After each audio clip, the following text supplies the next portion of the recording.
Bar Association and senior and junior advocates who are present here, and all my friends from Victoria Foundation Trust who are here, and of course, last but not the least, Mr. Gupta and his very gracious wife.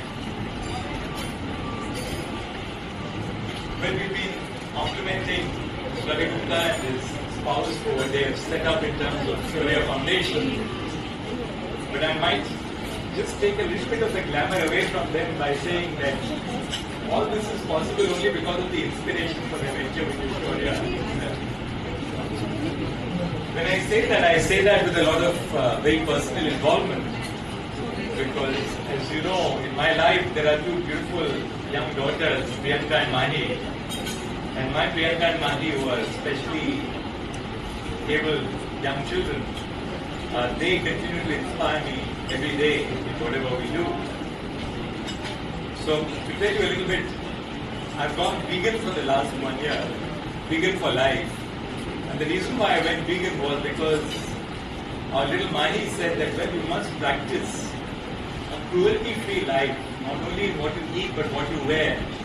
So I first took to veganism by giving up dairy, by giving up honey, and by having a purely vegan dietary lifestyle. But then they said that's not enough. You have to be called to navigate that beachhead themselves. They don't want to be told where to go. They don't want to be led up the ramp. They want to seek their own path across the ramp. So ventures such as this, the Sagar Express, which will be set up in collaboration with Sagar and by Victoria Foundation Trust, constitute a very important step towards empowerment, towards giving an independent living. Independent living is really the heart of this movement. You know, when our parents grow older, and I remember my own parents, when they were growing older in life, they always refused any request for help.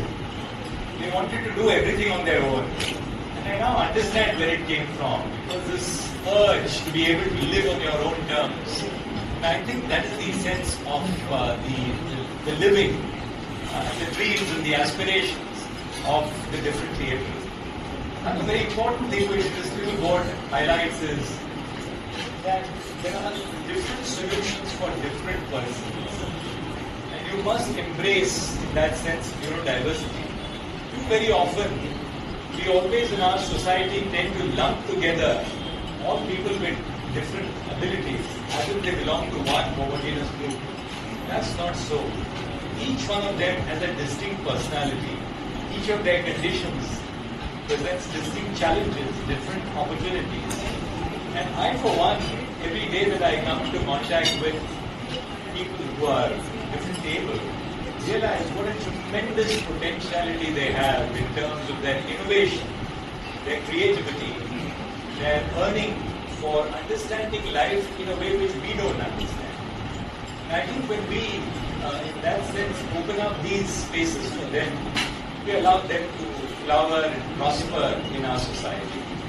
My heartiest congratulations to the entire Delhi Bar led by its president, Victoria Foundation Trust, for all the work which Mr. Ravi Gupta and his gracious spouse have been doing across.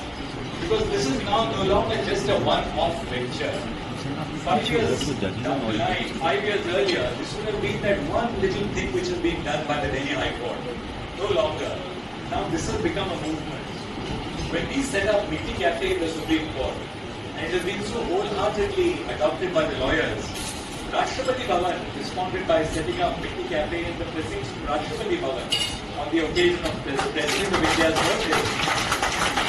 Now you have Sagar Express, which has been set up by Victoria Foundation Trust, and something which Mr. Rohanti mentioned just a short while ago and which he whispered to me, which is that I propose to write to all the Chief Justices of the High Courts, not next week but tomorrow itself, telling them about this initiative which is being adopted by the Supreme Court and by the Delhi High Court, and requesting them, why should every High Court now, in their spaces, open up one cafeteria which will be run by differently able individuals, and then we should spread this to all the districts in India, so that we have district courts where Imagine what a great impact this will have in creating opportunities for dignified living, for dignified livelihood. And in fact, Mr. Pankaj told me that Sagar is actually going to be paying those who are going to be working here. And the reason why these payments will be very crucial is for each of those who work here to know that they can live dignified lives. At the meeting cafe the other day, I met a young couple. I didn't know that they were a couple. They said that when we met in Mindy, we got married and we have a small child of ours. So it's an indicator that each of them can live lives on equal terms, just as we live our lives. There's so much that they can teach us which we can teach them and be a part of this beautiful world. Thank you very much for doing this. My compliments to Mr. Anecdote. All of you and your colleagues have shown that truly the Delhi High Court and all of you colleagues in the Delhi High Court are sensitive individuals. You're not just good judges, but you're sensitive individuals. Because I think what makes us good judges or doesn't make us good judges is whether we are compassionate as individuals. It is in our compassion as human beings that we can really aspire to lead our institutions. So heartiest congratulations and thank you very much for